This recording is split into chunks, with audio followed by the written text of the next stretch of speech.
Reserve bank of India यानी RBI India की अर्थव्यवस्था को आकार देने में बहुत बड़ा रोल प्ले करता है। उसका एक मुख्य हथियार है रेपो रेट।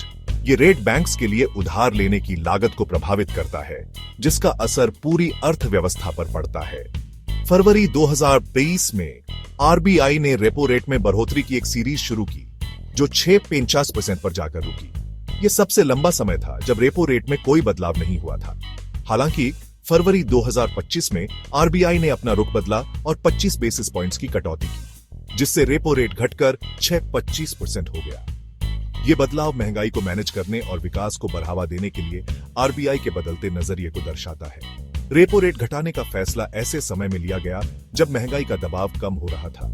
आरबीआई का यह कदम एक अधिक सहायक मौद्रिक नीति की ओर इशारा करता है। इस बदलाव का उधार लेने वालों, निवेशकों और पूरी अर्थव्यवस्था पर महत्वपूर्ण प्रभाव पड़ता है। महंगाई यानी जिस दर से कीमतें बढ़ती हैं, वो आरबीआई के फैसलों को प्रभावित करने वाला एक महत्वपूर्ण पहलू है। हाल के आंकड़े बताते हैं कि इंडिया में महंगाई का दबाव कम हो रहा है। खास तौर पर जनवरी 2025 में सब्जियों की कीमतों में 19% की भारी गिरावट देखी गई। इस गिरावट ने कुल मिलाकर महंगाई को कम करने में योगदान दिया है, जिसके 4.3 से 4% के आसपास रहने का अनुमान है। हालांकि ये एक सकारात्मक संकेत है, लेकिन आरबीआई कोर महंगाई को लेकर सतर्क बना हुआ है, जिसमें अस्थिर खाद्य और ऊर्जा की कीमतें शामिल नहीं हैं। कोर महंगाई, जो फिलहाल 3.6 से 3.7% है, अर्थव्यवस्था में अंतर्निहित मुद्रास्फीति दबावों को दर्शाती है। विकास के मोर्चे पर इंडिया की अर्थव्यवस्था में सुधार की उम्मीद है। हालांकि ये विकास पिछले वित्तीय वर्ष में दर्ज किए गए 8.2% के प्रभावशाली आंकड़े से कम रहने की संभावना है। आरबीआई के अनुमानों के मुताबिक चालू वित्त वर्ष के लिए विकास दर 4.2% रहेगी। इससे पता चलता है कि अर्थव्यवस्था रिकवरी की राह पर है, लेकिन चुनौतियां अभी भी बनी हुई हैं। आरबीआई की मौद्रिक नीति के फैसले महंगाई को मैनेज करने और स्थायी आर्थिक विकास को सपोर्ट करने के बीच नाजुक संतुलन द्वारा निर्देशित होते रहेंगे।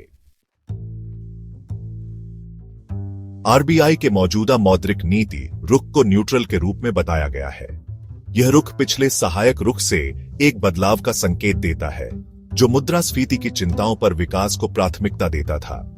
न्यूट्रल रुख में बदलाव विकसित हो रहे आर्थिक परिदृश्य को दर्शाता है, मुद्रास्फीति में कमी के संकेत और विकास में तेजी के साथ।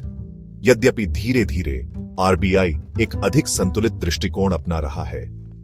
न्यूट्रल रुख आरबीआई को उभरते आर्थिक आंकड़ों के जवाब में फ्लेक्सिबिलिटी प्रदान करता है। यह मौद्रिक नीति समिति या एमपीसी को जरूरत के अनुसार रेपो रेट को समायोजित करते हुए डेटा निर्भर निर्णय लेने की अनुमति देता है। इसका मतलब है कि आरबीआई मौजूदा आर्थिक स्थितियों के आधार पर ब्याज दरों को बढ़ाने या घटाने का विकल्प चुन सकता है। न्यूट्रल रुख आर्थिक विकास का समर्थन करते हुए मूल्य स्थिरता बनाए रखने की आरबीआई की प्रतिबद्धता को रेखांकित करता है। वैश्विक आर्थिक परिदृश्य आरबीआई के नीतिगत निर्णयों को आकार देने में महत्वपूर्ण भूमिका निभाता है।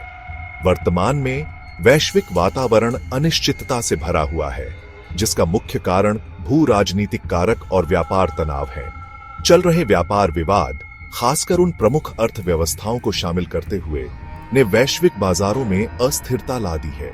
ये तनाव व्यवसायों के लिए अनिश्चितता पैदा करते हैं, संभावित रूप से निवेश और व्यापार प्रवाह को प्रभावित करते हैं।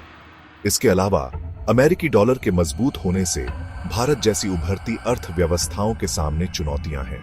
एक मजबूत डॉलर पूंजी बहिर्वाह और मुद्रा अवमूल्यन का कारण बन सकता है, जो किसी देश के आयात बिल और समग्र आर्थिक स्थिरता को प्रभावित करता है। आरबीआई को भारत की मौद्रिक नीति के बारे में निर्णय लेते समय इन वैश्विक बाधाओं को सावधानीपूर्वक नेविगेट करना चाहिए।